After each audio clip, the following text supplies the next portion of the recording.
राज्य निर्माण में अपना अमूल्य योगदान देने वाले अमर बलिदानियों को श्रद्धांजलि अर्पित करता हूं और सभी आंदोलनकारियों को श्रद्धापूर्वक नमन करता हूं।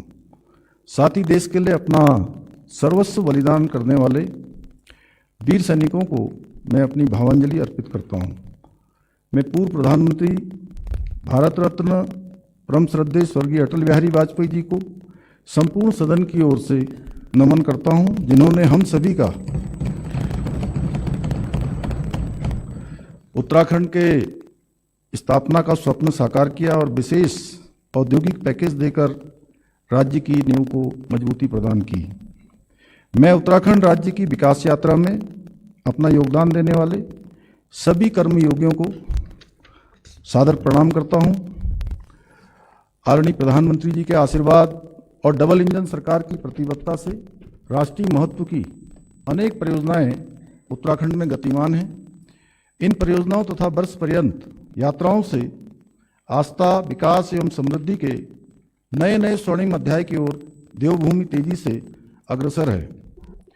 आदरणीय अध्यक्ष जी, आपदा के समय राहत एवं पुनर्वास कार्यों में मिली उदार सहायता के लिए देवभूमि की जनता की ओर से मैं माननीय प्रधानमंत्री श्री नरेंद्र मोदी जी का हृदय की गहराइयों से आभार व्यक्त करता हूं। अध्यक्ष जी, इस वर्ष हमने प्राकृतिक आपदाओं का विकराल रूप देखा। उत्तरकाशी में सिलाईबैंड, स्याना चट्टी, नकंची, बड़कोट, मोरी, ओडाटा, धराली, पौड़ी गढ़वाल में सेंजी, बुरासी, बाकुंडा, चमोली में थराली, रुद्रप्रयाग में छेनागाड़ व जखोली, बागेश्वर में ग्राम पौसारी, कपकोट, देहरादून में कालीगाड़, सहसदारा सहित अनेक स्थानों पर हमें प्राकृतिक आपदा का सामना करना पड़ा। प्राकृतिक आपदाओं में असमय मृत्यु को प्राप्त हुए दिवंगत आत्माओं को मैं श्रद्धांजलि अर्पित करता हूं। हमने दर्द बांटा, हौसला बढ़ाया, राहत व अन्य सामग्री वितरण की, पुनर्निर्माण एवं पुनर्वास के सुनियोजित प्रयास किए हैं। आदरणीय अध्यक्ष जी, 9 नवंबर 2000 को राज्य स्थापना के उपरांत राज्य की विकास यात्रा में रजत जयंती वर्ष 2025 का महत्वपूर्ण स्थान है। रजत जयंती समारोह के अवसर पर माननीय राष्ट्रपति जी के संबोधन के साथ विधानसभा का विशेष सत्र आहूत किया गया, जिसमें राज्य की प्रगति एवं विकास के रोड मैप के संबंध में विशेष चर्चा हुई। इस क्रम में रजत जयंती दिवस 9 नवंबर 2025 को परम आदरणीय प्रधानमंत्री जी की गरिमामयी उपस्थिति में 25 वर्ष की शानदार उपलब्धियों को साझा किया। इस अवसर पर अनेक महत्वपूर्ण भविष्यगामी योजनाओं का शिलान्यास एवं लोकार्पण भी किया। प्राकृतिक आपदाओं और आर्थिक चुनौतियों के बीच भी पिछले 25 वर्षों में हमने मातृशक्ति, युवा शक्ति, कर्मठ अन्नदाता एवं उद्यमों की सक्रिय सहभागिता से विकास, सुशासन और जनकल्याण के मानक स्थापित किए। जेल गए अथवा राज्य आंदोलन के दौरान घायल हुए आंदोलनकारियों की पेंशन प्रतिमाह रुपये 6,000 से बढ़ाकर 7,000 तथा जेल या घायल श्रेणी से भिन्न अन्य राज्य आंदोलनकारियों की पेंशन प्रतिमाह 4,500 से बढ़ाकर 5,500 किया जा चुका है। अध्यक्ष जी, हमारे कार्यकाल में अनेक ऐसी उपलब्धियां हैं जो प्रदेश के इतिहास में पहली बार दर्ज हुई हैं। मैं सम्मानित सदन के समक्ष कुछ उपलब्धियों को प्रस्तुत कर रहा हूं। प्रदेश की जनता से किए गए वायदों को पूर्ण करते हुए 27 जनवरी 2025 को पहली बार समान नागरिक संहिता यूसीसी को लागू किया गया। पहली बार सख्त नकल विरोधी कानून लागू करने वाला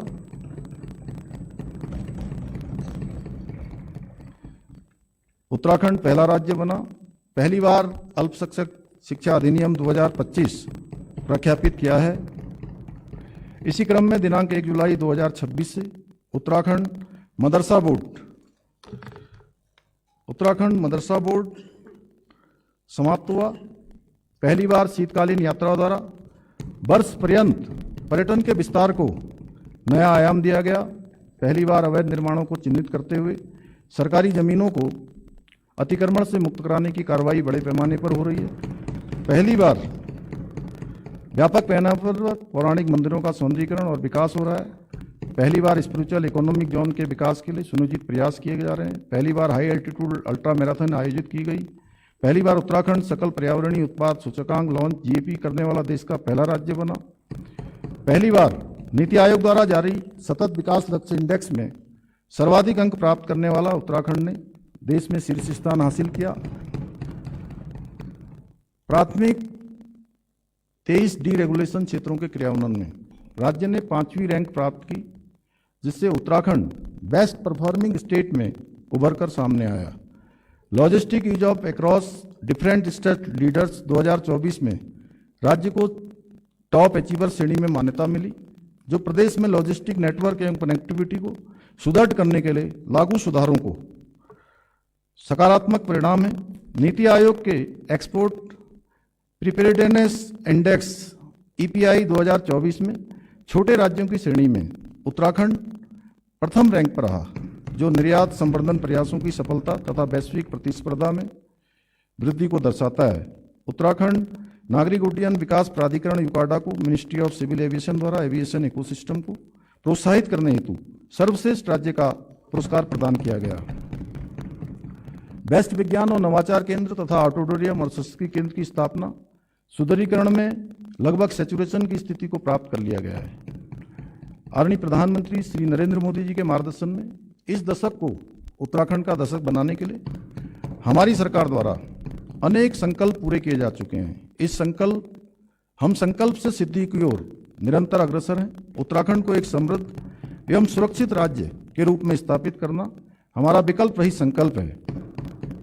अध्यक्ष जी, हम इस संकल्प के जनादेश मानते हुए होलिस्टिक अप्रोच के साथ काम कर रहे हैं।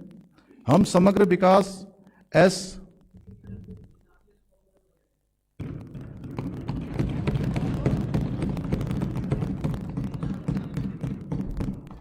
अच्छा, आप बहुत अच्छे उत्प्रेरक हैं। एक बार काजी जी के लिए ताली बजा दीजिए आप लोग।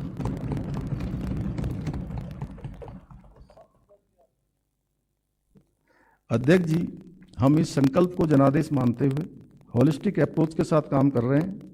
हम समग्र विकास आत्मनिर्भरता नवाचार कौशल विकास अवसंरचना विकास लोक सहभागिता पारदर्शिता को मार्गदर्शक सिद्धांत मानकर विकल्प रहित संकल्प को पूर्ण करने की दिशा में सुनियोजित ढंग से आगे बढ़ रहे हैं। माननीय अध्यक्ष जी, यह बजट हमारी सरकार की दृष्टि और रणनीति की निरंतरता को दर्शाता है। हमने पिछले बजट भाषणों में गरीब युवा और योजनाओं को समुचित बजट प्रावधान किए, इस तथ्य का विशेष ध्यान रखा गया कि बजट संतुलित हो। आदरणीय अध्यक्ष जी, इस बजट का मुख्य उद्देश्य नई सोच और नवाचार के साथ लोक सहभागिता को प्रोत्साहित कर न्यायपूर्ण व्यवस्था स्थापित करते हुए गांव व शहर को उन्नत बनाकर और तीव्र विकास द्वारा आत्मनिर्भर उत्तराखंड की अवधारणा को चरितार्थ करते हुए आर्थिक शक्ति के रूप में स्थापित होना, समावेशी विकास सुनिश्चित करना। अध्यक्ष जी, इसी सोच के साथ इस बजट को आगामी अंशों में अंग्रेजी भाषा के 8 अल्फाबेट्स SANTULAN संतुलन यादी, समावेशी, आत्मनिर्भर, नई सोच, तीव्र विकास, उन्नत गांव एवं शहर, लोक सहभागिता, आर्थिक शक्ति और न्यायपूर्ण व्यवस्था से समझाने का विनम्र प्रयास किया है। समावेशी विकास हमारा अडिग संकल्प है, ऐसा विकास जिसमें सबके लिए अवसर और सम्मान हो। इसी क्रम में संतुलन के आयुष्मान भारत और अटल आयुष्मान उत्तराखंड योजना के तहत निःशुल्क कैशलेस इलाज की सुविधा दी जा रही है, जिससे कोई गरीब सिर्फ पैसे के अभाव में इलाज से वंचित न रहे। जब कोई व्यक्ति यह कहता है कि इलाज तो लाखों का था लेकिन योजना की वजह से परिवार बच गया, तब हमें अपने निर्णयों की वास्तविक सफलता दिखाई देती है। इस बजट में अटल आयुष्मान उत्तराखंड योजना हेतु रुपये 600 करोड़ रुपए का बजट प्रावधान किया गया है। अध्यक्ष जी, इसी क्रम में सम्मानित सदन के सामने समावेशी विकास के घोतक गरीब कल्याण को समर्पित कुछ बजट प्रावधानों का उल्लेख किया जा रहा है। राज्य खाद्यान्न योजना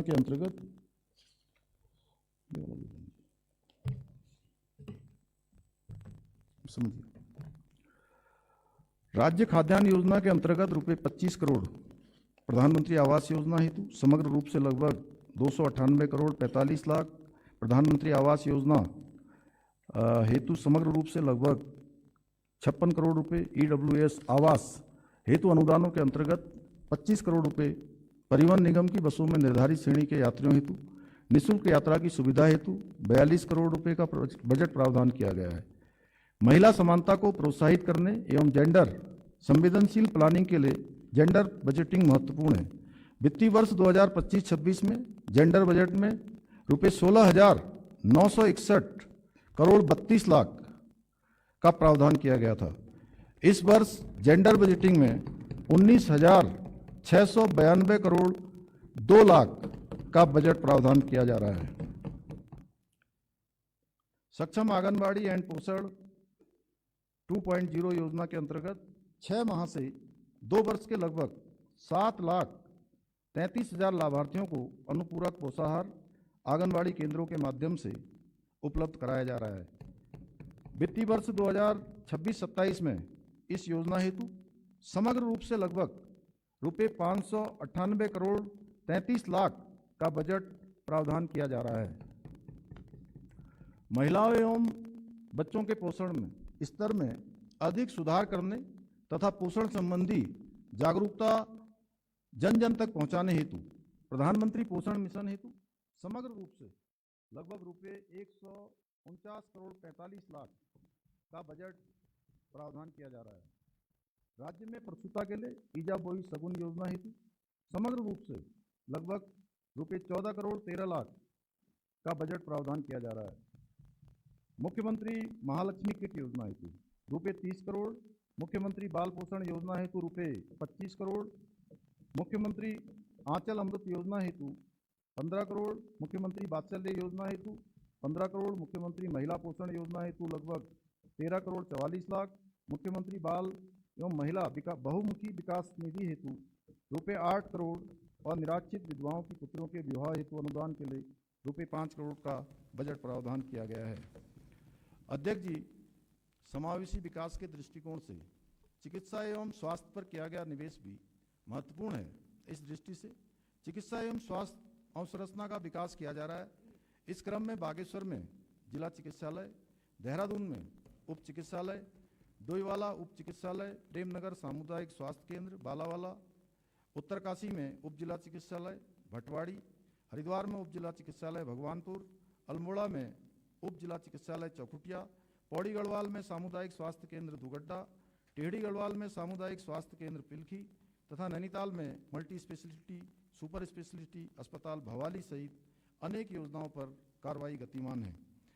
आगामी वित्तीय वर्ष हेतु चिकित्सा स्वास्थ्य एवं परिवार कल्याण ग्रांट के अंतर्गत समग्र रूप से राजस्व मद में लगभग रुपये 4,252 करोड़ 50 लाख तथा पूंजीगत मद में लगभग रुपये 195 करोड़ 46 लाख का बजट प्रावधान किया गया है।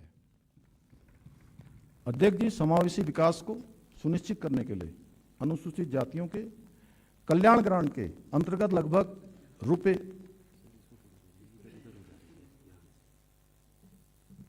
ठीक है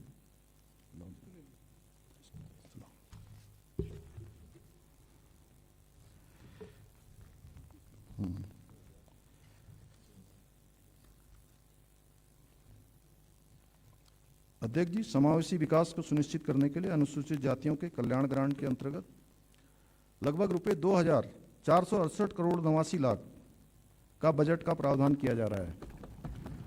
अनुसूचित जनजातियों के कल्याण ग्रांट के अंतर्गत समग्र रूप से लगभग रुपये 746 करोड़ 75 लाख का बजट का प्रावधान किया जा रहा है। अल्पसंख्यक कल्याण विभाग के अंतर्गत पूंजीगत मद में रुपये 98 करोड़ का बजट प्रावधान किया जा रहा है। अध्यक्ष जी, संतुलन के दूसरे अल्फाबेट ए अर्थात आत्मनिर्भर उत्तराखंड बनाने के संदर्भ में कृषि, उद्योग और पर्यटन इन क्षेत्रों की क्षमता को एक साथ आगे बढ़ाते हुए हम ऐसा परिवेश निर्मित कर रहे हैं जिसमें उत्पादकता बढ़े, निवेश आकर्षित हो और सम्मानजनक आजीविका के अवसर मिले। आत्मनिर्भर प्रदेश के निर्माण के लिए कृषि, उद्यम और पर्यटन प्रत्येक सेक्टर को अपनी भूमिका मजबूती से निभानी होगी। हमारे अन्नदाता हमारी शक्ति हैं। हम गंभीरतापूर्वक प्रयास कर रहे हैं कि अन्नदाता किसान को आवश्यक सहयोग, आधुनिक तकनीकी, बेहतर समाज, मजबूत अवसंरचना मिले, उद्योग व्यापार को एक ऐसा अनुकूल वातावरण मिले जहां उत्पादन और रोजगार दोनों बढ़ें और पर्यटन के क्षेत्र में हमारी प्राकृतिक, सांस्कृतिक तथा धार्मिक धरोहर नई ऊर्जा के साथ विश्व पटल पर उभरें। अध्यक्ष जी, आत्मनिर्भरता की इस यात्रा में कृषि, उद्योग और पर्यटन हमारे 3 ग्रोथ ड्राइवर्स हैं। ये विकास इंजन मिलकर प्रदेश की अर्थव्यवस्था को गति देंगे, रोजगार के अवसर बढ़ाएंगे, हर नागरिक के जीवन में समृद्धि तथा आत्मविश्वास को नई शक्ति भरेंगे। हम कृषि और बागवानी से संबंधित विभिन्न नीतियों जैसे डेयरी विकास, एप्पल मिशन तथा scheme for upgradation of post harvest Apple logistics, सुफल, उच्च मूल्य वाली फसलों को प्रोत्साहन, फल सब्जी प्रसंस्करण, पुष्प औषधि पौधों के उत्पादन तथा जैविक खेती आदि के माध्यम से प्रति इकाई आय बढ़ाने का कार्य कर रहे हैं। स्थानीय उत्पादों को सीधे बाजार से जोड़ा जा रहा है ताकि उनकी उपज का उचित मूल्य सुनिश्चित हो सके। मिलेट मिशन के माध्यम से पोषण सुरक्षा और किसानों की आय दोनों में सुधार सुनिश्चित किया जा रहा है। अध्यक्ष जी, आत्मनिर्भर उत्तराखंड की विकास यात्रा के इस क्रम में हाउस ऑफ हिमालयाज का उल्लेख करना चाहूँगा।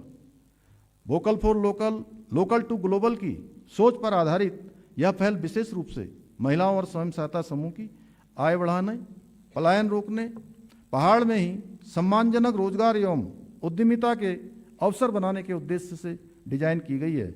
आज हाउस ऑफ हिमालयाज देवभूमि के स्थानीय उत्पादों को एक एकीकृत ब्रांड के रूप में सामने लाकर ग्रामीण अर्थव्यवस्था को नई ताकत देने का काम कर रही है। उत्तराखंड महक क्रांति नीति 2026 से 36 का शुभारंभ किया गया है। इस बजट में महक क्रांति हेतु रुपये 10 करोड़ का बजट प्रावधान किया जा रहा है। अध्यक्ष जी, मैं सम्मानित सदन के सामने कृषि एवं संबंधित गतिविधियों के संबंध में किए जा रहे कुछ बजट प्रावधानों का उल्लेख कर रहा हूँ। समग्र रूप से पूंजीगत मद में पशुपालन विभाग के अंतर्गत रुपये 47 करोड़, मत्स्य विभाग के अंतर्गत रुपये 30 करोड़, 13 लाख, औद्योगिक विकास के अंतर्गत रुपये 74 करोड़ का बजट प्रावधान किया जा रहा है। फसलों की सुरक्षा के लिए घेरबाड़ हेतु रुपये 20 करोड़ का बजट प्रावधान किया जा रहा है।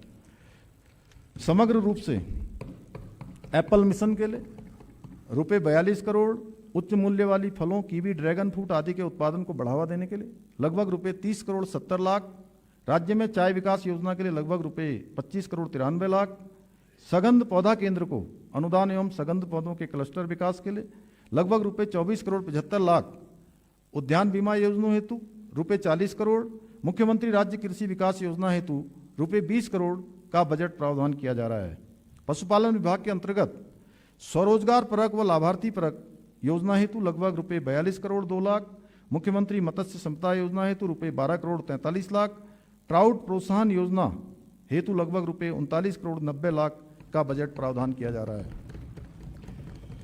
अध्यक्ष जी, आत्मनिर्भरता के लिए कृषि के साथ साथ उद्योग भी महत्वपूर्ण है। राज्य में सीमित भूमि उपलब्धता को ध्यान में रखते हुए हरिद्वार, देहरादून, सेलाकुई और उधम सिंह नगर, काशीपुर, किच्छा तथा पंतनगर में फ्लेटेड फैक्ट्री का निर्माण किया जा रहा है, जिसके माध्यम से लगभग 43,000 वर्ग मीटर प्लग एंड प्ले औद्योगिक क्षेत्र उपलब्ध होगा। एमएसएमई, स्टार्टअप, सेवा क्षेत्र के संबंध में लिए गए नीतिगत निर्णयों से निवेश और स्थानीय भागीदारी दोनों को प्रोत्साहित किया जा रहा है। उभरते हुए स्टार्टअप से युवाओं के लिए रोजगार और स्वरोजगार के अवसर तेजी से बढ़ रहे हैं। अध्यक्ष जी, मैं सम्मानित सदन के सामने उद्योग से संबंधित योजनाओं में किए गए बजट प्रावधानों का उल्लेख कर रहा हूँ। मेगा इंडस्ट्रियल एवं मेगा टेक्सटाइल नीति के अंतर्गत अनुदान के लिए रुपये 25 करोड़, महिला उद्यमियों के लिए विशेष प्रोत्साहन योजना के लिए रुपये 4 करोड़, प्रदेश के सूक्ष्म लघु एवं मध्यम उद्योगों को सहायता योजना के लिए रुपये 75 करोड़, मुख्यमंत्री स्वरोजगार योजना के लिए रुपये 8 crore 60 crore, promotion of investment, startup और एंटरप्रेन्योरशिप के लिए रुपये 30 करोड़ तथा स्टार्टअप वेंचर फंड हेतु रुपये 25 करोड़ का बजट प्रावधान किया जा रहा है।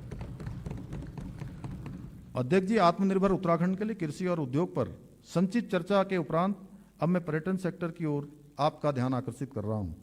देवभूमि उत्तराखंड में आस्था, साहसिक पर्यटन, प्राकृतिक सौंदर्य का अद्वितीय संगम है, इसलिए हमारी सरकार ने पर्यटन को विशेष प्राथमिकता दी है।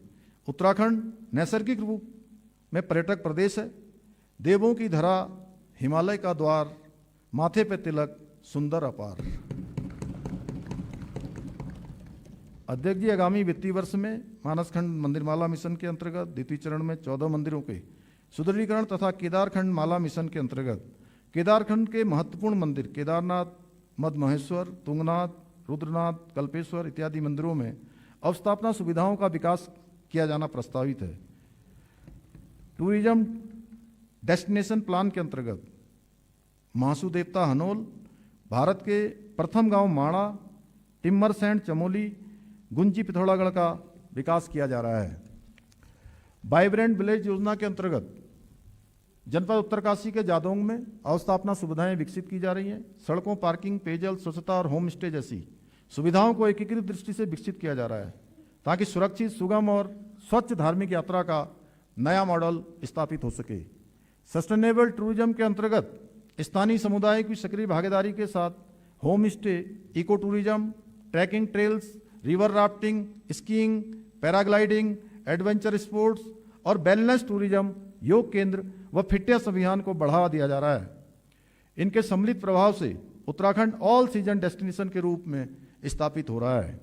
हमारा प्रयास है कि विकास मॉडल पर्यावरण संरक्षण और जलवायु संवेदनशीलता पर आधारित हो। इस संबंध में नई सोच यह है कि जंगल, जल, मिट्टी और जैव विविधता को भविष्य की पूंजी मानकर हर योजना को डिजाइन किया जाए। अध्यात्म, योग, आयुर्वेद और लोक संस्कृति के इन पारंपरिक क्षेत्रों को आधुनिक वेलनेस इकोनॉमी के साथ जोड़ते हुए वैश्विक पहचान दिलाने के लिए हमारी सरकार प्रयत्नशील है। इस बजट में वैश्विक पर्यटन स्थलों के विकास हेतु रुपये 10 करोड़ का बजट प्रावधान किया जा रहा है। इको टूरिज्म गतिविधियों के लिए समग्र रूप से रुपये 18 करोड़ 50 लाख का बजट प्रावधान किया जा रहा है। अंतर्राष्ट्रीय योग दिवस के आयोजन हेतु रुपये 2 करोड़ का बजट प्रावधान किया जा रहा है। समग्र रूप से पर्यटन विभाग के अंतर्गत राजस्व मद में रुपये 210 करोड़ 59 लाख तथा पूंजीगत मद में लगभग रुपये 296 करोड़ 45 लाख का बजट प्रावधान किया जा रहा है। अध्यक्ष जी, नवाचार हमारी ताकत है। हम नए विचारों, नई तकनीक और नए तरीकों को अपनाकर शासन को अधिक सरल, अधिक पारदर्शी और अधिक मानवीय बनाने के लिए प्रतिबद्ध हैं। उत्तराखंड आज नई सोच और नवाचार को विकास का मुख्य आधार बनाकर आगे बढ़ रहा है। पुरानी समस्याओं के लिए पुराने समाधान नहीं, बल्कि समयानुकूल, रचनात्मक और साहसी कदम उठाना हमारी कार्यशैली है। इसी क्रम में संतुलन के तीसरा अल्फाबेट एन अर्थात नई सोच के संबंध में सरकार द्वारा विभिन्न विभागों के अंतर्गत अनेक नवाचार हो रहे हैं। प्रसंगस उन नवाचारों का उल्लेख अन्यत्र भी इस बजट भाषण में किया गया है। मैं नई सोच और नई तकनीकी के प्रतीक स्वरूप किए जा रहे कुछ प्रयासों की ओर सम्मानित सदन का ध्यान आकृष्ट कर रहा हूँ।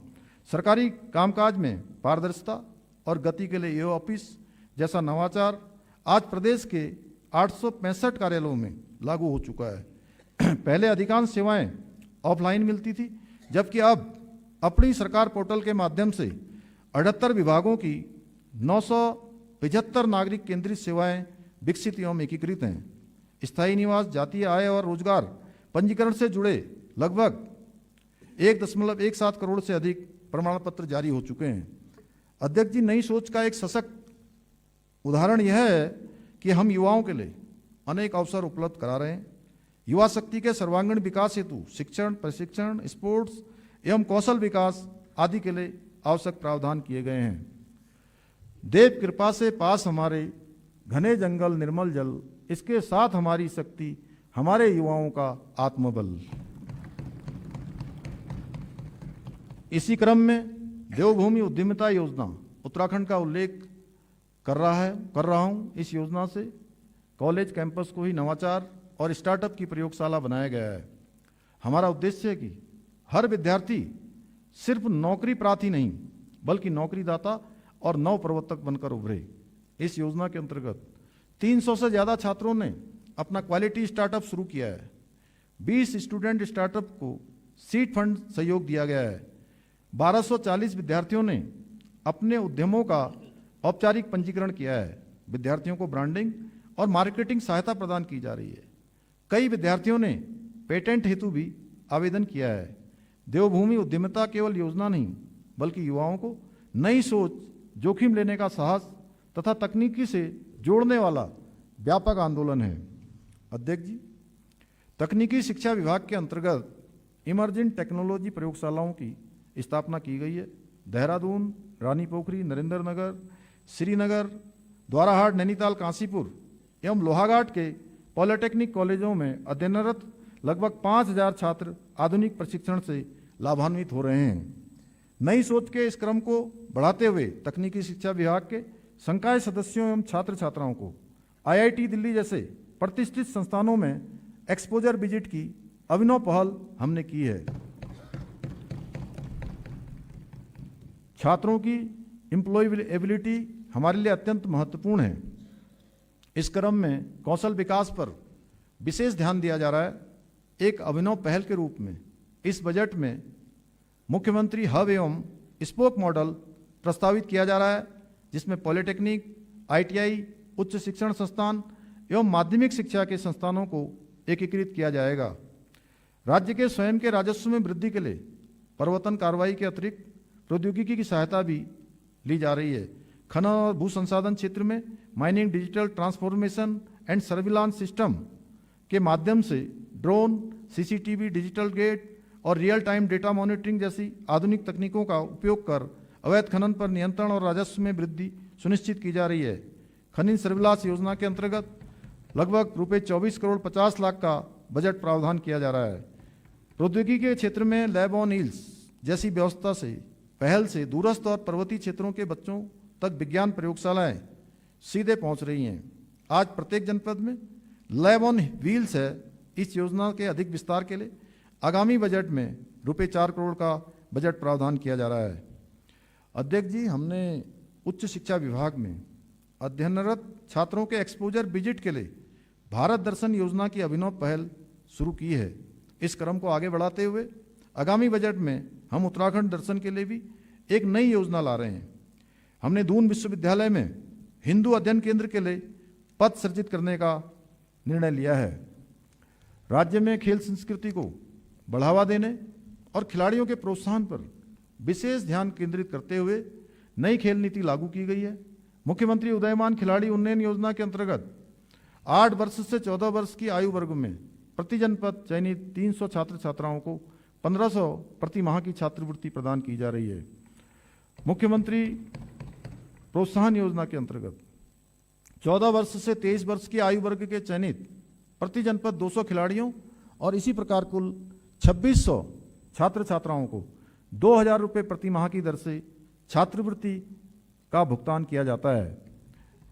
उद्यमिता, कौशल एवं नवाचार योजना के अंतर्गत लगभग रुपये 7 crore 11 lakh Doon library and research centre को अनुदान हेतु रुपये 7 करोड़ 60 लाख, राजकीय महाविद्यालयों में ग्रंथालय की स्थापना हेतु रुपये 7 करोड़, शोध एवं विकास कार्य योजना हेतु रुपये 1 करोड़, विद्यालय शिक्षा विभाग के अंतर्गत छात्रवृत्ति हेतु रुपये 15 करोड़, उच्च शिक्षा विभाग के अंतर्गत छात्रवृत्ति हेतु 15 करोड़ तथा खेल विभाग के अंतर्गत छात्रवृत्ति हेतु रुपये 13 करोड़ 50 लाख का बजट प्रावधान किया जा रहा है। अध्यक्ष जी, समग्र रूप से पूंजीगत मद में माध्यमिक शिक्षा विभाग के अंतर्गत रुपये 542 करोड़ 84 लाख, उच्च शिक्षा विभाग के अंतर्गत रुपये 146 करोड़ 30 लाख, तकनीकी शिक्षा विभाग के अंतर्गत लगभग रुपये 98 करोड़ 50 लाख, खेल विभाग के अंतर्गत लगभग रुपये 69 करोड़ 94 लाख, कला एवं संस्कृति विभाग के अंतर्गत लगभग रुपये 9 करोड़ 90 लाख का बजट प्रावधान किया जा रहा है। सूचना एवं प्रौद्योगिकी विभाग के अंतर्गत समग्र रूप से पूंजीगत मद में रुपये 86 करोड़ का बजट प्रावधान किया जा रहा है। संस्कृत पाठशालाओं का अनुदान हेतु रुपये 28 करोड़ का बजट प्रावधान किया जा रहा है। अध्यक्ष जी, नई सोच के प्रतीक कुछ अन्य योजनाओं का यहाँ उल्लेख किया जा रहा है। शहरी क्षेत्र में पैदल मार्ग अवसंरचना के अंतर्गत रुपये 10 करोड़, नगर निकायों को स्मार्ट सिटी के रूप में विकसित करने हेतु रुपये 30 करोड़, राज्य डाटा सेंटर सुदृढ़ीकरण के लिए समग्र रूप से रुपये 65 करोड़, विज्ञान धाम के अंतर्गत लगभग रुपये 6 करोड़ 95 लाख, इमर्जिंग टेक्नोलॉजी एवं AI COE के क्रियान्वयन हेतु लगभग रुपये 10 करोड़ 50 लाख, साइबर सिक्योरिटी के क्रियान्वयन हेतु रुपये 15 करोड़, पैक्स के कंप्यूटरीकरण हेतु लगभग रुपये 5 करोड़ 67 लाख, जनपदों में केंद्रीकृत रिकॉर्ड रूम के अंतर्गत रुपये 10 करोड़, सूचना प्रौद्योगिकी अवसंरचना के अंतर्गत लगभग रुपये 47 crore 50 lakh, uniform civil code के अंतर्गत रुपये 5 करोड़ संशोधित आईपीसी, सीआरपीसी एवं साक्ष्य अधिनियम हेतु प्रशिक्षण के अंतर्गत रुपये 5 करोड़, विधि विज्ञान प्रयोगशालाओं के अंतर्गत रुपये 6 करोड़ 71 लाख, संघ लोक सेवा आयोग एवं उत्तराखंड राज्य लोक सेवा आयोग की मुख्य परीक्षाओं की कोचिंग हेतु मेधावी छात्र एवं छात्राओं को विशेष आर्थिक सहायता के अंतर्गत रुपये 1 करोड़ 50 लाख का बजट प्रावधान किया जा रहा है। अध्यक्ष जी, ऐसे अनेक और प्रावधान इस बजट में हैं। ये प्रावधान एक अवसरयुक्त परिवेश के घोतक हैं। प्रसिद्ध कवि श्री शिवमंगल सिंह सुमन जी की पंक्तियों के साथ युवाओं को इन नए अवसरों का लाभ लेने का आह्वान कर रहा हूं। गति प्रबल पैरों में भरी, फिर क्यों रहूं दर दर खड़ा, जब आज मेरे सामने है रास्ता इतना पड़ा, जब तक न मंजिल पा सकूं तब तक मुझे न विराम है, चलना हमारा काम है, चलना हमारा काम है। अध्यक्ष जी, हमारा यह विश्वास है कि राज्य को परम वैभव की प्राप्ति हेतु संस्कृत के संवर्धन को प्राथमिकता में रखना, उत्तराखंड के गौरव कवि सुमित्रानंदन पंत जी की पंक्तियों का स्मरण कर रहा हूं। प्रखर बुद्धि से भले सभ्यता हो नवनिर्मित, संस्कृति के निर्माण के लिए हृदय चाहिए। हमारा मानना है विकसित उत्तराखंड अपनी पहचान, अपनी भाषा, लोक कला, संस्कृति और अध्यात्म की नवाचारी प्रस्तुति से भी बनाएं। लोक संस्कृति, लोक संगीत, लोक नृत्य और लोक कथाएं हमारी विशिष्टता है। इन परंपराओं को सिर्फ मंच पर नहीं बल्कि डिजिटल माध्यमों एवं नवाचारी कार्यक्रमों वाली पहलों के जरिए अगली पीढ़ी से जोड़ने के लिए हमारी सरकार प्रयत्नशील है। इस हेतु रिकॉर्डिंग, डॉक्यूमेंटेशन और डिजिटल आर्काइव जैसे नवाचारी माध्यमों के प्रयोग की कार्रवाई गतिमान है। अध्यक्ष जी, सम्मानित सदन को अवगत कराना है कि इस बजट में संस्कृति विभाग के अंतर्गत पांडुलिपियों के डिजिटलीकरण के लिए बजट प्रावधान किया गया है। इस नवाचारी सोच के क्रम में आज प्रत्येक जनपद में एक संस्कृत ग्राम की स्थापना हो चुकी है। इस बजट में संस्कृत ग्राम के संचालन हेतु रुपये 1 करोड़ का बजट प्रावधान किया जा रहा है। भाषा विभाग उत्तराखंड की लोक भाषाओं, बोलियों जैसे गढ़वाली, कुमाऊनी, जौनसारी एवं अन्य लुप्त प्राय बोलियों को संरक्षित करने, राष्ट्रीय अंतर्राष्ट्रीय स्तर पर प्रचार प्रसार, बहुविषयी बनाने के साथ साथ विज्ञान और शिक्षा के साथ जोड़ने के उद्देश्य से भारत सरकार की योजना भाषणी एवं आर्टिफिशियल इंटेलिजेंस जैसी तकनीक नवाचार की कार्य योजना पर विषय विशेषज्ञों एवं भाषाविदों के साथ कार्रवाई कर रहा है। अध्यक्ष जी, मानव वन्य जीव संघर्ष प्रदेशवासियों के लिए एक चुनौती के रूप में उभर रहा है। इस संबंध में प्रभावितों को राहत पहुंचाने के दृष्टिगत हमने मानव वन्य जीव संघर्ष में मृत्यु होने पर मृतक परिवार को दी जाने वाली धनराशि को 6 लाख रुपए से बढ़ाकर 10 लाख रुपए किया है।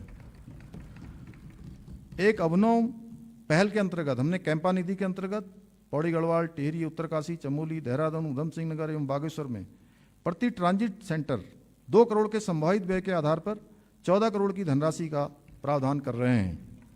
इसके अतिरिक्त एनिमल रेस्क्यू सेंटर के संचालन हेतु 5 करोड़ की धनराशि भी कैंपा निधि के अंतर्गत प्रावधानित की गई है।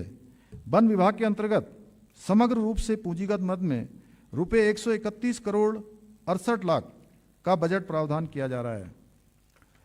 अध्यक्ष जी, अब मैं संतुलन के चौथे अल्फाबेट यानी टी अर्थात तीव्र विकास के लिए सरकार द्वारा किए जा रहे प्रयासों की ओर आपका ध्यान आकृष्ट करना चाहता हूं। हमारी सरकार ने अवस्थापना विकास को प्राथमिकता दी है। हमारा यह विश्वास है कि किसी भी राज्य के विकास की रीढ़ उसकी अवसंरचना होती है।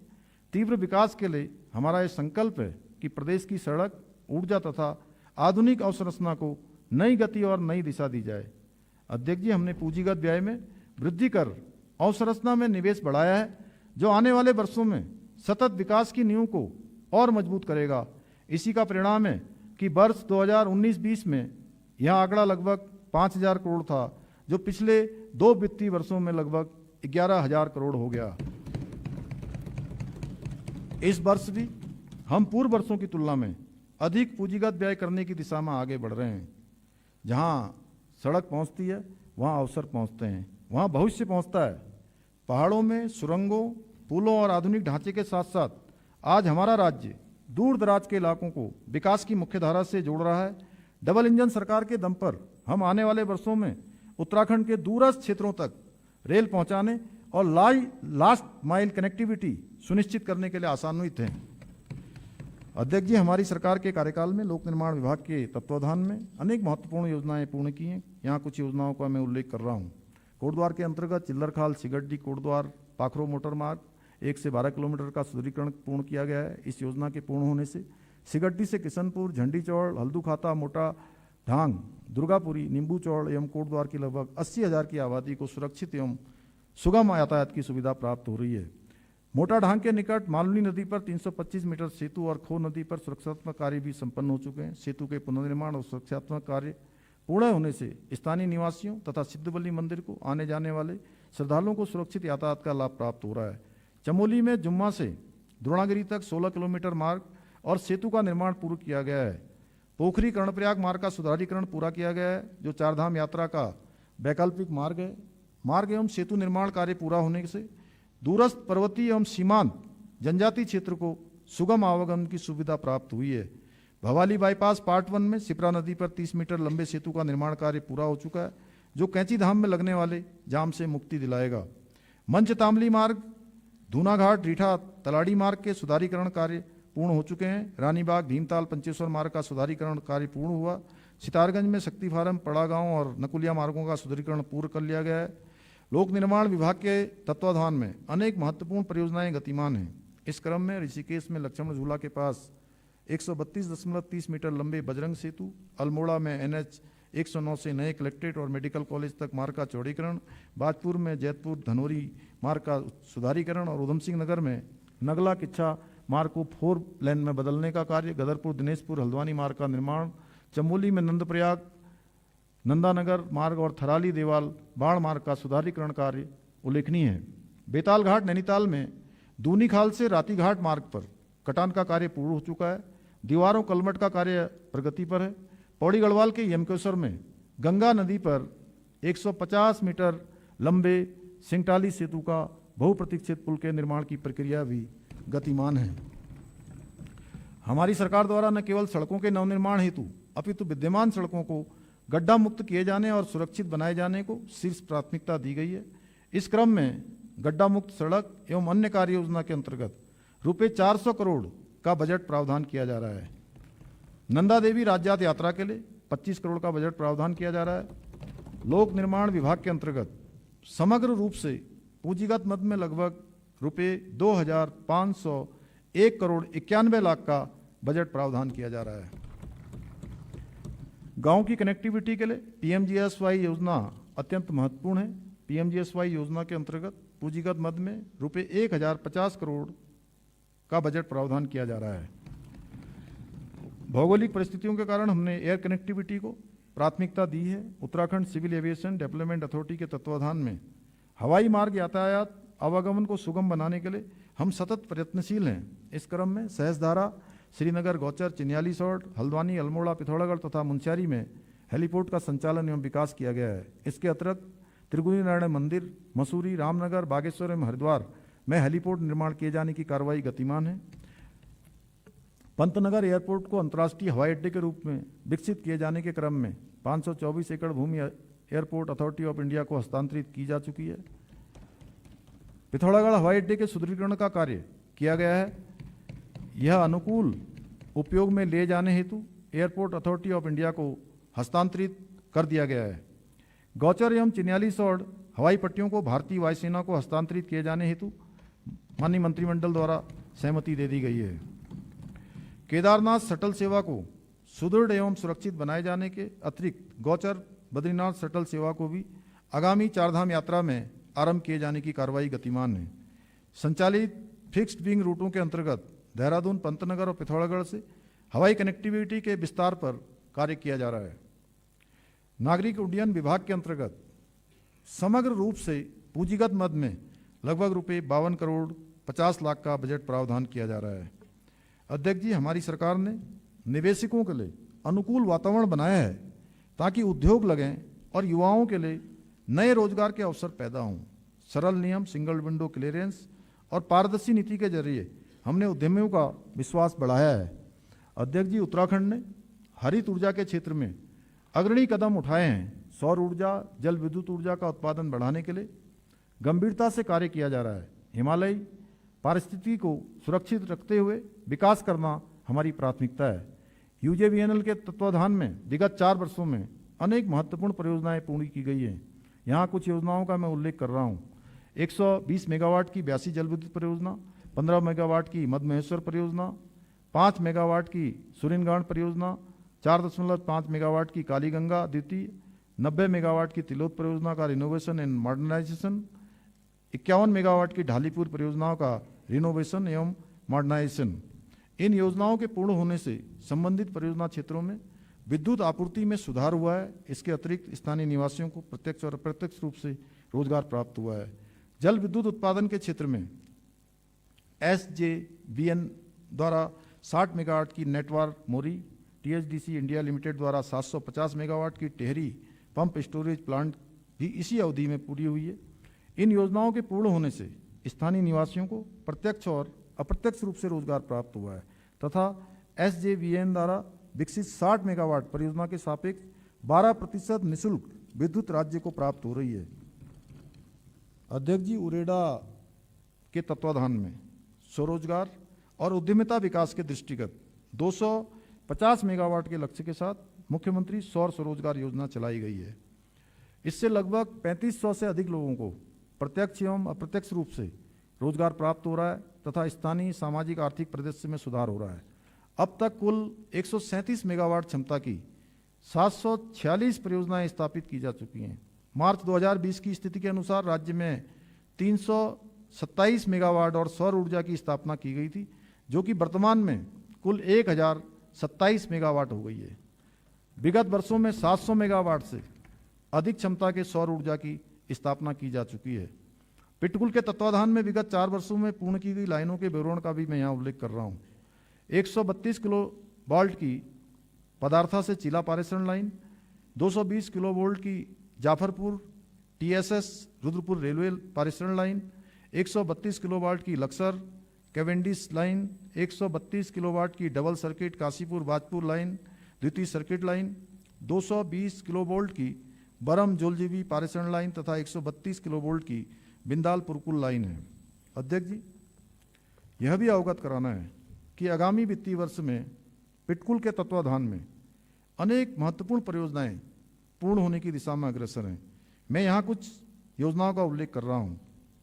220 किलोवोल्ट की GSI उपस्थापना सेलाकोई देहरादून, सेलाकोई उप संस्थान पर 220 किलोवोल्ट की खोदरी झाझरा लीलो लाइन, 132 किलोवोल्ट की GIS उप संस्थान आराघर, आराघर उप संस्थान पर 132 किलोवोल्ट माजरा लाल तप्पड़ लीलो लाइन, 132 किलोवोल्ट GIS उप संस्थान धौलाखेड़ा, धौलाखेड़ा उप संस्थान पर 132 किलोवोल्ट काठगोदाम रुद्रपुर लीलो लाइन, 132 किलोवोल्ट उप संस्थान खटीमा, खटीमा उप संस्थान में 132 किलोवोल्ट खटीमा सितरगंज लीलो लाइन।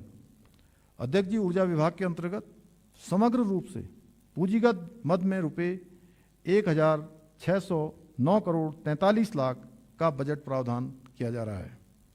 अध्यक्ष जी, हमारी सरकार द्वारा प्रदेश के आधारभूत ढांचे के विकास को तेजी से आगे बढ़ाना, PPP परियोजनाओं को विकसित करने हेतु वर्ष 2023 में उत्तराखंड निवेश और आधारिक संरचना विकास बोर्ड UIIDB का गठन किया है। UIIDB द्वारा क्रियान्वित योजनाओं के माध्यम से शहरी जल निकासी को बेहतर सुविधाएं, पर्यटकों के लिए उच्च आधारभूत सुविधाएं, सुरक्षित व व्यवस्थित यातायात तथा स्थानीय लोगों के लिए रोजगार के अधिक अवसर प्रशस्त होंगे। UIIDB द्वारा अपनी स्थापना से आतिथ्य तक अनेक महत्वपूर्ण योजनाओं तथा यथा गढ़वाल मंडल में हरिद्वार गंगा कॉरिडोर एवं ऋषिकेश गंगा कॉरिडोर आरंभ की गई है और कुमाऊं मंडल में Sharda river front master plan परियोजना क्रियान्वित की जा रही है। हरिद्वार गंगा कॉरिडोर के अंतर्गत रोडी बेलवाला एडमिन रोड निर्माण, सतीकुंड पुनर्विकास एवं हरकी पैड़ी पुनरुज्जीवन योजना, ऋषिकेश गंगा कॉरिडोर के अंतर्गत त्रिवेणी घाट का विकास, चंद्रभागा पैदल पुल का निर्माण योजना तथा शारदा रिवर फ्रंट परियोजना के अंतर्गत शारदा घाट पुनर्विकास परियोजना, किरोड़ा नाला योजना व सिटी ड्रेनेज योजना क्रियान्वित की जा रही है। ऋषिकेश के रिवर राफ्टिंग साहसिक पर्यटन को वैश्विक स्तर का बनाने के लिए iconic city Rishikesh rafting base station योजना का क्रियान्वयन किया जा रहा है। गढ़वाल मंडल में श्रीनगर स्थित बेल केदार एवं बेलकंडी मार्ग क्षेत्र में विशेष आध्यात्मिक आर्थिक zone special spiritual economic zone स्थापित किया जा रहा है। अध्यक्ष जी, अर्थव्यवस्था का विकास गांव और शहर दोनों के विकास से होता है। यह बजट गांव के लिए स्वावलंबन और शहर के लिए आधुनिकता की दोहरी रणनीति लेकर आया है। इस क्रम में अब संतुलन के 5वें अल्फाबेट यू अर्थात उन्नत शहर एवं गांव के विकास के लिए किए जा रहे प्रयासों की ओर आपका ध्यान आकर्षित करना चाहता हूं। ग्राम्य सशक्तिकरण के लिए किए गए समग्र प्रयासों को अंग्रेजी भाषा के संक्षिप्ताक्षर के कौशल विकास, ई इकोलॉजी संवर्धन, डी धरोहर संरक्षण, ए अवसंरचना निर्माण और आर से रिवर्स माइग्रेशन से निर्मित केदार से समझा जा सकता है।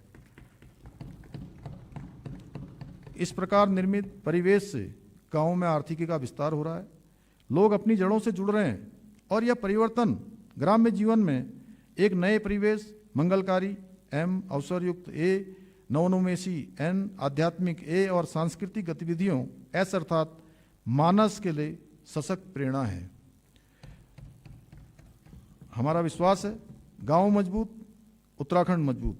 ग्राम स्तरीय अवसंरचना व पंचायतों को सशक्त बनाने के दृष्टिकोण से विभिन्न विभागों यथा ग्राम विकास, पंचायती राज विभाग, महिला सशक्तिकरण एवं बाल विकास विभाग, स्वास्थ्य विभाग, प्राइमरी शिक्षा विभाग आदि के अंतर्गत संचालित योजनाएं तथा अवसंरचनाएं उल्लेखनीय हैं।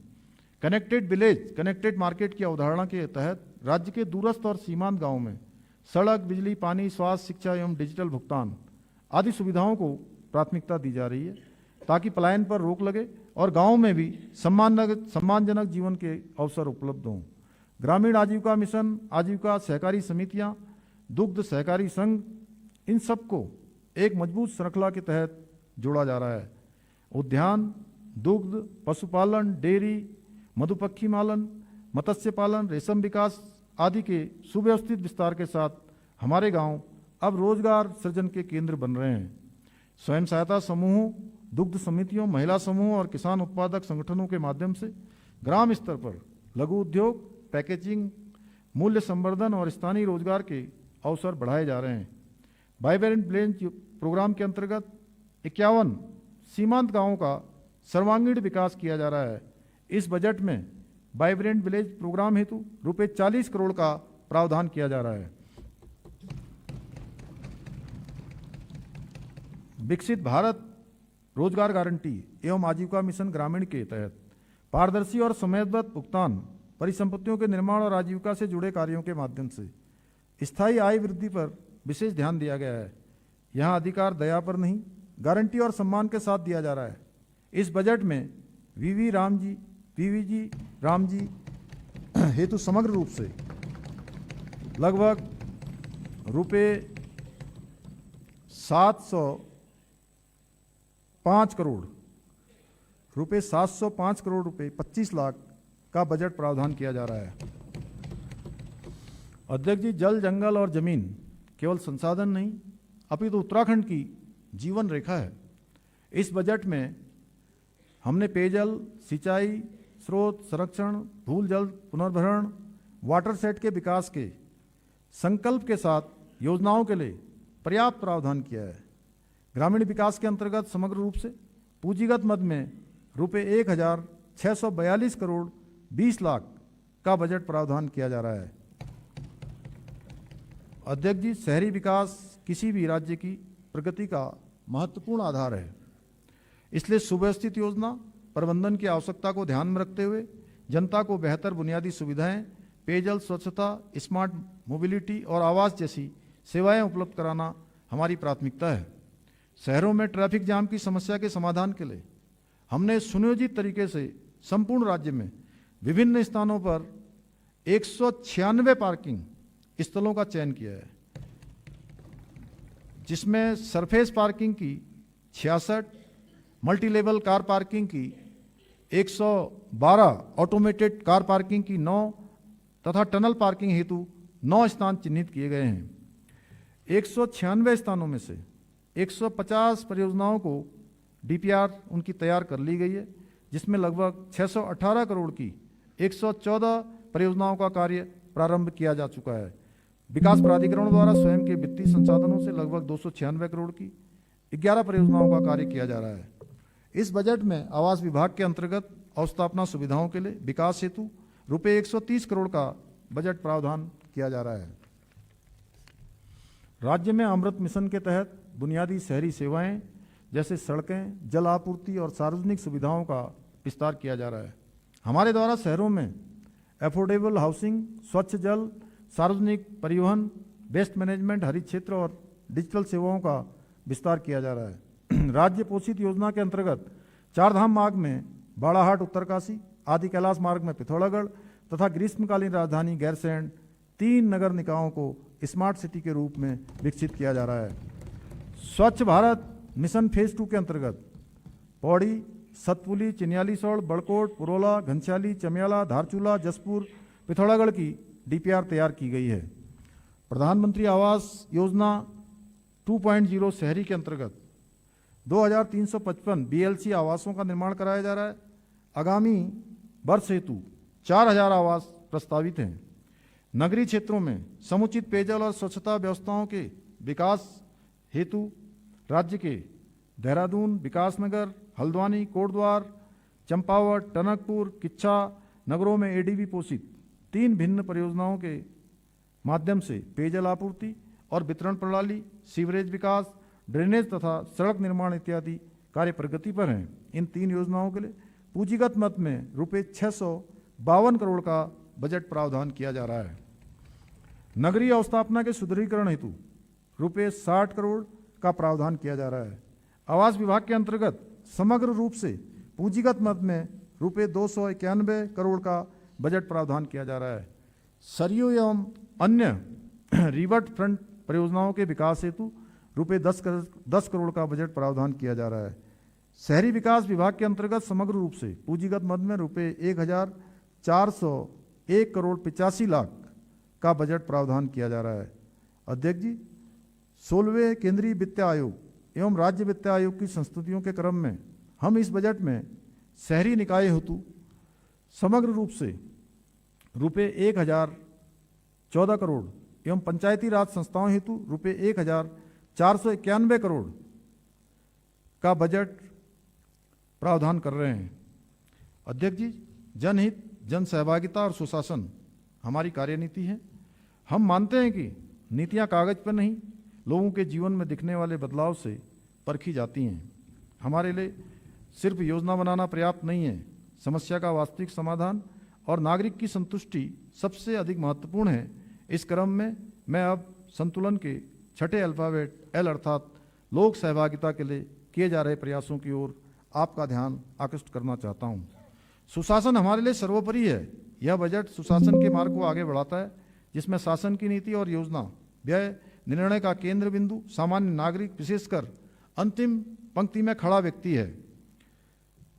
हमारा उद्देश्य है कि कोई भी नागरिक अपने अधिकारों से वंचित न रहे। किसी भी योजना का लाभ लेने के लिए उसे दर दर नहीं भटकना पड़े।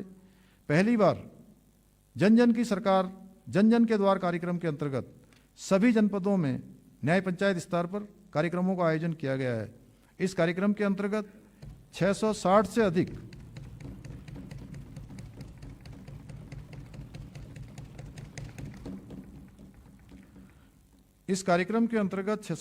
अधिक शिविरों का आयोजन किया गया, जिनमें 5,33,000 से अधिक नागरिकों ने सहभागिता की तथा 33,000 से अधिक जन शिकायतों का मौके पर ही निस्तारण किया गया।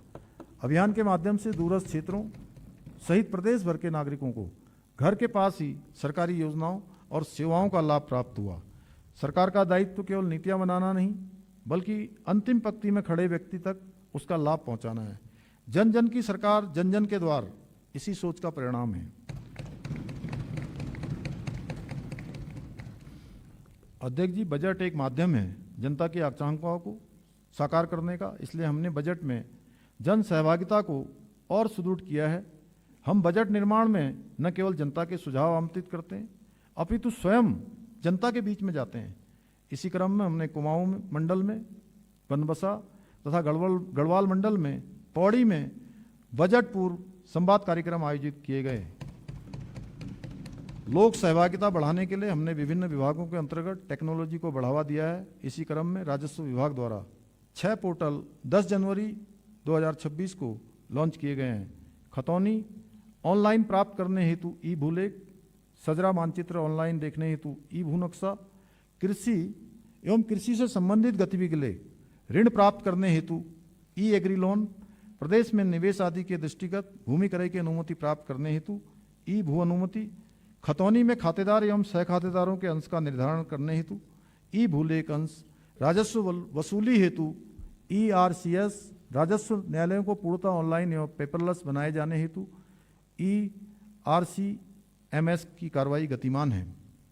अध्यक्ष जी, डिजिटल प्लेटफॉर्म, ऑनलाइन सेवाएं और पारदर्शी प्रक्रियाएं केवल फाइलों की गति नहीं बढ़ा रहे हैं बल्कि आम नागरिकों के आत्मसम्मान को मजबूत कर रहे हैं।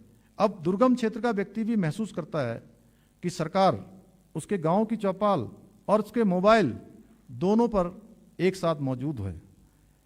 अध्यक्ष जी,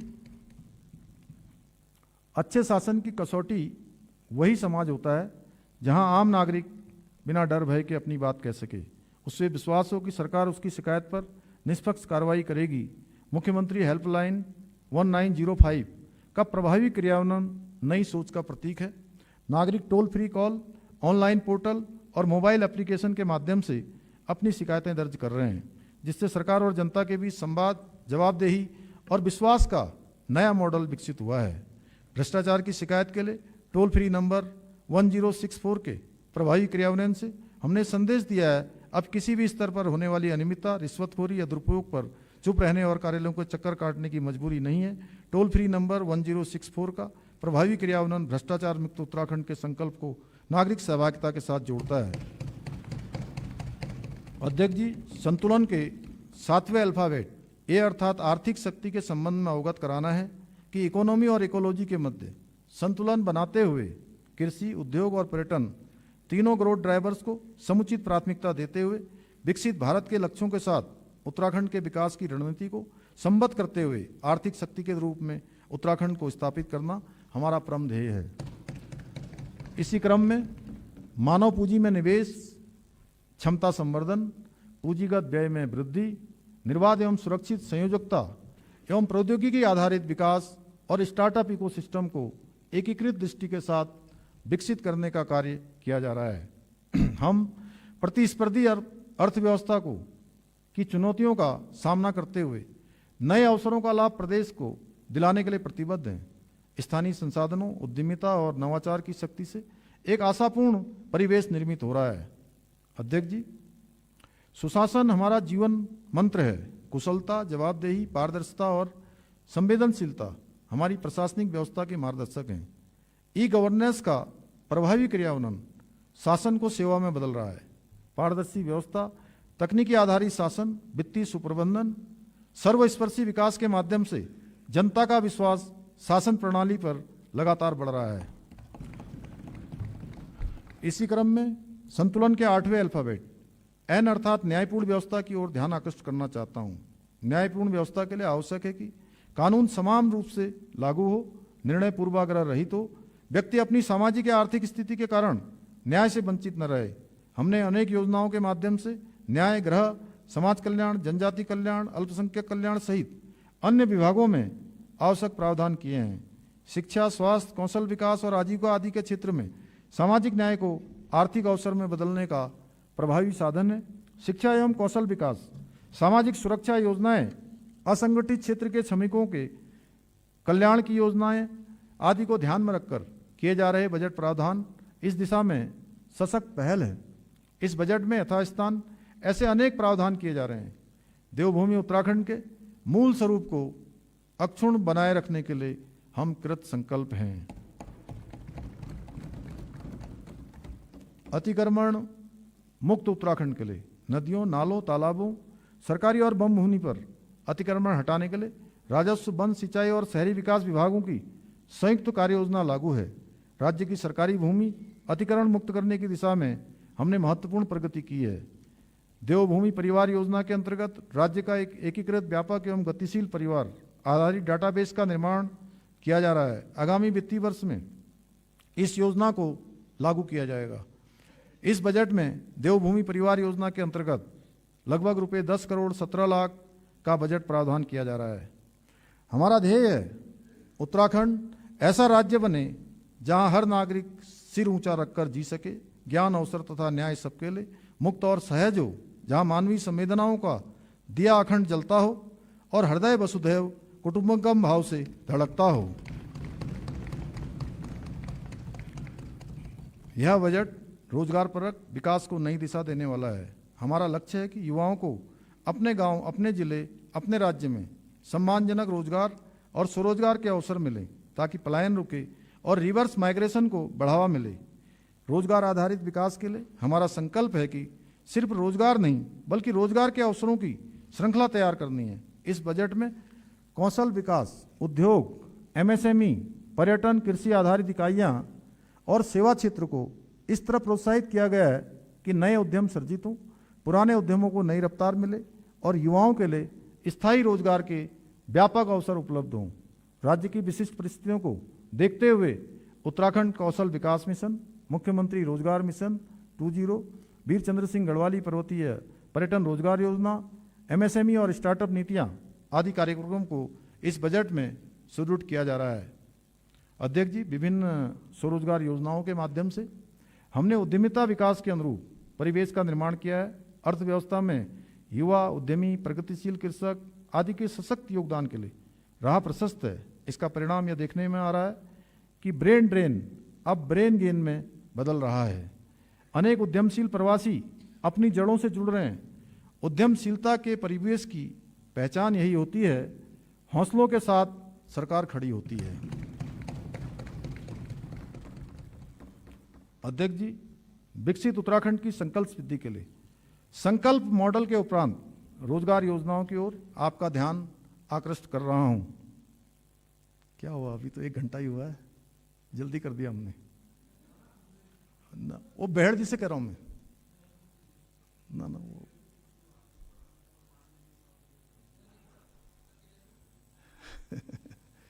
चलिए, आप इधर की चिंता मत करिए, उधर ही की करिए अभी।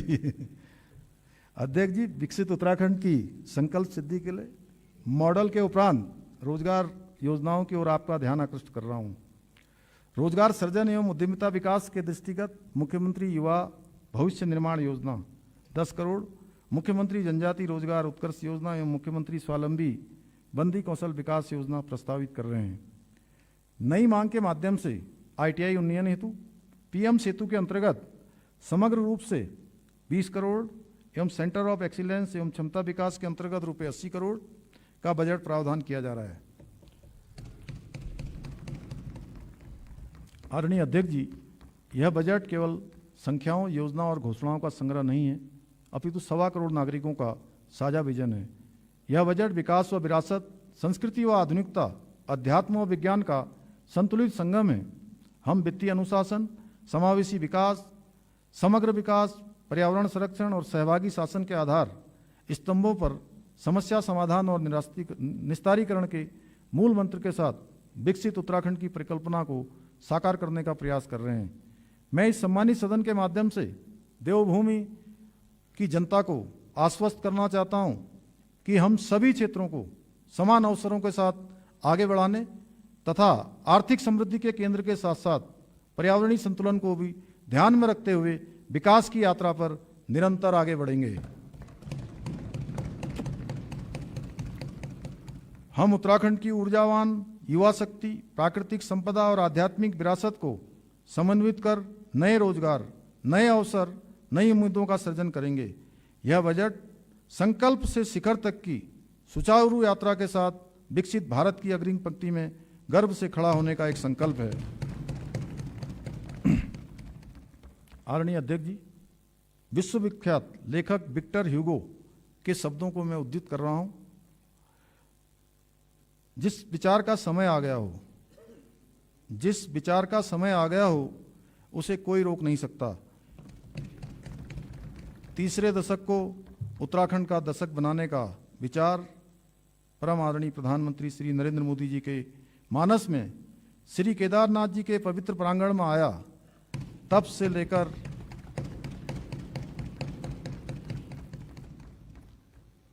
लेकर आज तक हम अनेक सामाजिक आर्थिक संकेतकों में तीव्र प्रगति की ओर अग्रसर हैं। तीसरे दशक को उत्तराखंड का दशक बनाने के पुण्य विचार को चरितार्थ करने के लिए, सशक्त उत्तराखंड के निर्माण के लिए, विकसित उत्तराखंड बनाने के विकल्प रहित संकल्प के साथ मैं देवभूमि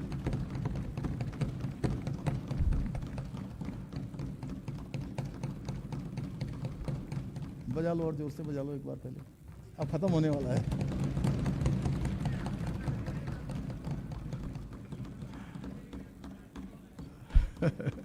वो भी जल्दी दिख जाएगा आपको जो भी होने वाला है। चलिए, मैं देवभूमि की महान जनशक्ति की सामूहिक ऊर्जा से वित्तीय वर्ष 2026-27 की बजट अनुमान प्रस्तुत कर रहा हूं। वित्तीय वर्ष 2026-27 में कुल प्राप्तियां लगभग रुपये 1,10,143 करोड़ 13 लाख हैं, अनुमानित हैं, जिसमें से रुपये 67,525 करोड़ 77 लाख राजस्व प्राप्तियां तथा रुपये 42,617 करोड़ 35 लाख पूंजीगत प्राप्तियां हैं। वित्तीय वर्ष 2026-27 में राजस्व प्राप्तियों में कर राजस्व रुपये 43,327 करोड़ 43 लाख है, जिसमें केंद्रीय करों में राज्यांश रुपये 17,414 करोड़ 57 लाख सम्मिलित हैं। राज्य के स्वयं के स्रोतों से कुल अनुमानित राजस्व प्राप्ति रुपये 31,620 करोड़ 3 लाख में कर राजस्व रुपये 25,912 करोड़ 46 लाख तथा करेतर राजस्व रुपये 5,707 करोड़ 17 लाख अनुमानित हैं। व्यय वर्ष 2026-27 में ऋणों के प्रतिदान, अर्थोपाय, अग्रिम सहित पर रुपये 28,160 करोड़ 63 लाख, ब्याज की अदायगी के रूप में रुपये 7,929 करोड़ 40 लाख, राज्य कर्मचारियों के वेतन भत्तों आदि पर लगभग रुपये 19,174 करोड़ 97 लाख, सहायता प्राप्त शिक्षण व अन्य संस्थाओं व कर्मचारियों के वेतन भत्तों के रूप में लगभग रुपये 1,479 करोड़ 9 लाख, पेंशन एवं अन्य सेवानिवृत्ति की लाभों के रूप में रुपये 11,137 करोड़ व्यय अनुमानित है। वर्ष 2026-27 में कुल व्यय रुपये 1,11,703 करोड़ 21 लाख अनुमानित है। कुल अनुमानित व्यय में से रुपये 64,989 करोड़ 44 लाख राजस्व लेखे का व्यय है तथा रुपये 46,713 करोड़ 77 लाख पूंजी लेखे का व्यय है। समेकित निधि वर्ष 2026-27 के बजट में कोई राजस्व घाटा अनुमानित नहीं है, अपितु रुपये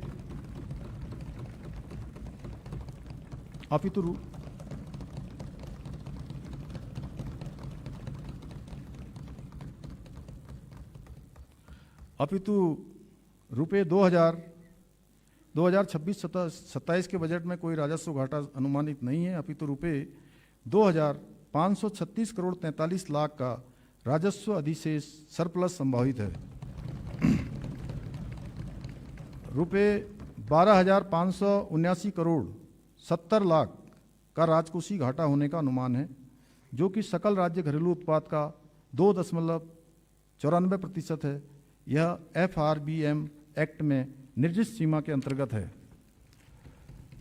वर्ष 2026-27 के अनुमानित प्रारंभिक शेष रुपये 753 करोड़ 57 लाख धनात्मक तथा वर्ष का अंतिम शेष रुपये 18 करोड़ 48 लाख धनात्मक रहना अनुमानित है। आदरणीय अध्यक्ष जी, मैं मंत्रिमंडल के अपने सहयोगियों के सहयोग के लिए आभार प्रकट करता हूं। बजट निर्माण में, बजट पूर्व संवाद में हमको देवतुल्य जनता से अनेक महत्वपूर्ण सुझाव प्राप्त हुए थे। मैं इस अवसर पर बजट निर्माण में सहभागिता हेतु देवतुल्य जनता को भी धन्यवाद ज्ञापित करता हूं।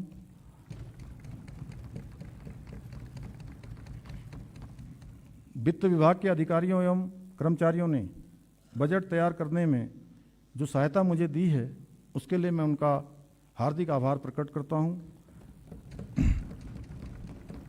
मैं उत्तराखंड महालेखाकार का आभारी हूं।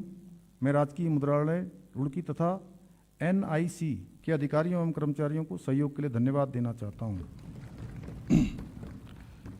विरासत है, धरोहर है, विरासत है, धरोहर है, नवाचार की पैमाइश है, विकसित उत्तराखंड बनाने के लिए बजट में आजमाइश है।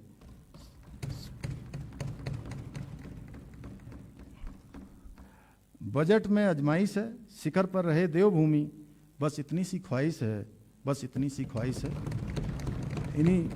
इन्हीं शब्दों के साथ आदरणीय अध्यक्ष जी, मैं वित्तीय वर्ष 2026-27 का आय व्यय प्रस्तुत करता हूं। धन्यवाद। जल्दी हो गया। अब हम उठते हैं कल 11 बजे तक के लिए।